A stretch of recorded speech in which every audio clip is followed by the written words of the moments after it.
Assalamualaikum warahmatullahi wabarakatuh. Pada video kali ini saya akan membahas ada beberapa hal penting yang perlu diketahui dan dipahami jika kalian menghadapi kesulitan membayar hutang pinjaman online. Mungkin kalian mengalami keterlambatan pembayaran atau dananya belum ada atau dananya juga belum mencukupi untuk melunasi hutang-hutang kalian. Nah, di sini ada beberapa poin ya yang harus kalian ketahui agar dapat mengatasi situasi ini lebih baik lagi. Nah, jadi yang pertama, penting bagi kalian untuk memahami risiko secara hukum. Dalam konteks hutang pinjaman online, kalian itu perlu memahami aspek perdata daripada pidana. Jika kalian mengalami keterlambatan pembayaran, jangan khawatir atau panik.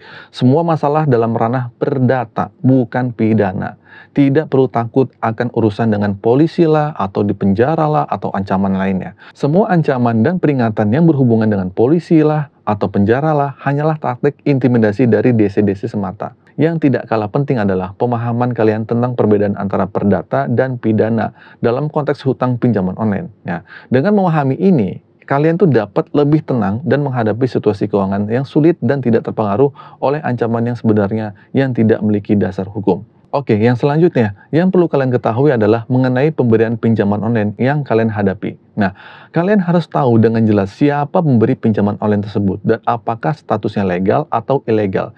Jika pinjol itu ilegal, perlu diingat bahwa meskipun data Anda mungkin disebarluaskan untuk menakut-nakuti, namun secara konsekuensi hukum, kalian tuh tidak akan dihukum secara perdata. Pada posisi ini, kalian tuh hanya akan menghadapi penagihan dengan kata-kata kasar, dan kemungkinan data Anda akan disebar atau dihubungi melalui kontak-kontak yang tidak diinginkan.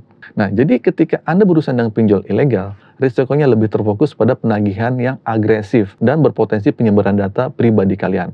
Meskipun begitu, tetap diingat bahwa hal ini tidak akan berdampak pada konsekuensi hukum yang lebih besar. Sebaliknya, jika pemberi pinjaman tersebut legal, OJK, mereka itu masih memiliki hak untuk menagih hutang dan bahkan dapat mengunjungi rumah kalian secara sah. Nah, penting untuk dicermati ya, perbedaan antara pinjol legal dan ilegal. Terkadang banyak orang yang mungkin tidak bisa membedakan mana yang legal dan mana yang ilegal. Oleh karena itu, kita tidak boleh menghujat atau merendahkan orang-orang yang meminjam di pinjol yang ilegal ini. Nah, pemahaman ini memicu kesadaran bahwa kita tidak selalu tahu situasi finansial orang lain itu gimana dan alasan mengapa mereka memilih ke pinjol tertentu. Oke, selanjutnya yang terakhir adalah yang perlu ditekankan adalah pemahaman terhadap solusi dan penyelesaian terkait utang pinjol. Ketika kalian menghadapi masalah utang dari pinjol, penting untuk memahami berbagai opsi yang kalian ambil sendiri. Beberapa solusi yang mungkin kalian pertimbangkan melibatkan penyelesaian pembayaran pokoknya aja nih, menahan pembayaran sementara, atau mengajukan keringanan.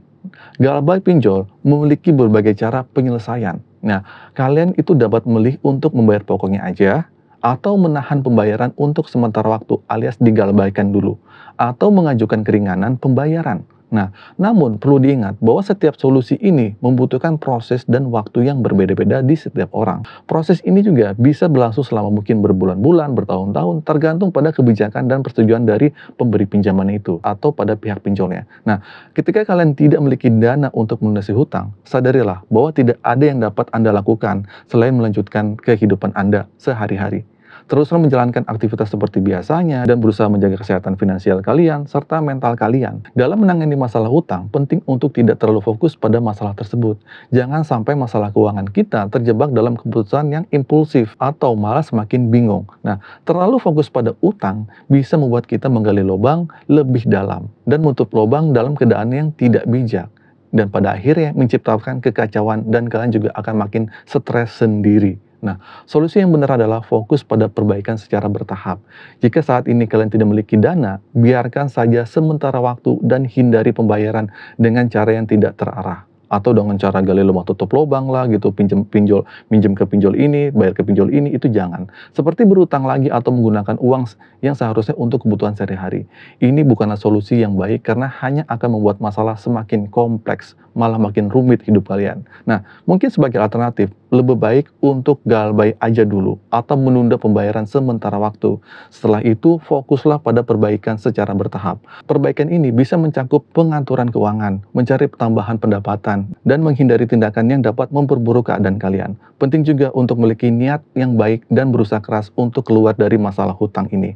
Niatkan untuk tidak mengulangi kesalahan yang sama gitu, dan juga berkomitmen untuk hidup tanpa tergantungan pada pinjaman online. Nah, selain itu juga perbanyaklah doa dan meminta pertolongan bertunjuk kepada Allah ya. Karena percaya aja bahwa rezeki pasti akan datang jika niat kita tulus. Semoga apa yang saya sampaikan di sini dapat memberikan manfaat. Semangat kepada teman-teman semua yang masih menghadapi gagal bayar ini. Tetap fokus dan tetap tenang, jangan lupa untuk selalu berdoa. Terima kasih atas perhatiannya, semoga informasi ini bermanfaat. Akhir kata dari saya, Assalamualaikum warahmatullahi wabarakatuh.